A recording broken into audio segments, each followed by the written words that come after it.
અને ભૂતકાળમાં સેવા કરીને જે લોકો ભાજપમાં જોડાયા એમણે એમના પોતાના જન્મસ્થળના ગામમાં સારો રોડ નથી બનાવી શક્યા.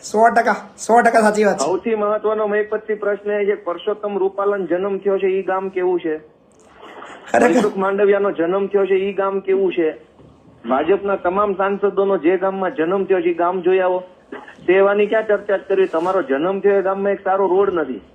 પરંતુ વાસ્તવમાં એવું બને છે કે જેણે પક્ષપલટો કર્યો એને પક્ષપલટો કરવા માટે સરકારના કેટલા કોન્ટ્રાક્ટોની પથારી ફેરવી નાખી. એ ખર્ચો સૌથી મોટો 100%. બિલકુલ 100%. બહુ અઘરો વિષય છે, બહુ અઘરો વિષય છે.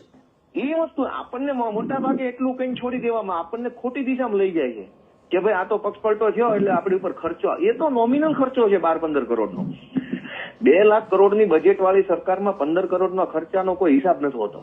મૂળ વસ્તુ એ છે કે અર્જુનભાઈએ પક્ષપલટો કરવાના બદલામાં દરિયાકાંઠાના કેટલા પ્રોજેક્ટોની પથારી